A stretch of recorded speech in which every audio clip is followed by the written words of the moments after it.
That 2001 was a real paradigm shift for the U.S. life sciences enterprise in a lot of ways. Many life sciences in the U.S. had never really thought about issues related to biosecurity prior to the anthrax attacks of 2001. And so the movement that we've seen on the policy side, ranging from statute to regulatory, to some of the discussions that we've seen here at the BWC, was a very rude awakening for a lot of researchers working in U.S. labs and at U.S. universities across the nation.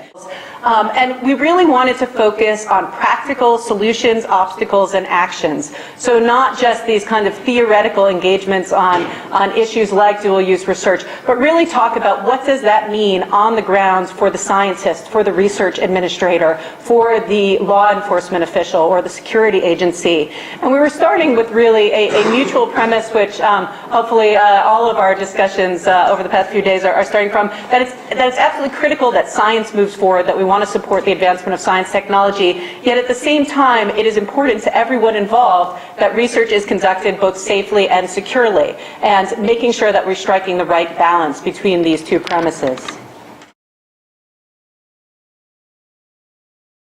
For those of us who are involved in those very early days of discussion around biosecurity and biosafety issues at the intersection of the scientific and security community, it's safe to say that those early discussions were not very fruitful conversations. We spent a lot of time talking past each other.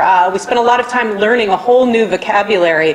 Terms like select agents, dual use, these were not the everyday language of the average working scientist at the bench in the U.S. One of my favorite examples of crosstalk in vocabulary is I was once at a meeting with the FBI and a bunch of scientists, and the scientists, of course, all thought that when someone said PI, they meant principal investigator, the lead researcher in the lab, and the FBI agents all thought that when you said PI, you actually meant preliminary investigation. And so you had an FBI officer stand up and say, "We need to open up a PI," and all of the scientists in the room looked very alarmed.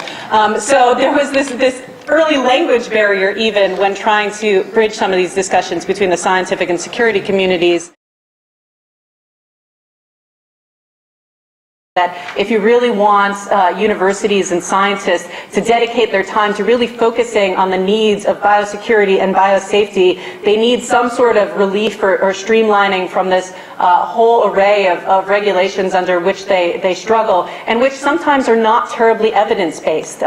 That we need to improve conversations about risk on both sides, that we need to find mechanisms to help communicate some data which may or may not be sensitive in a way that can help us convince our academic colleagues that the risks are real and they really do need to take action.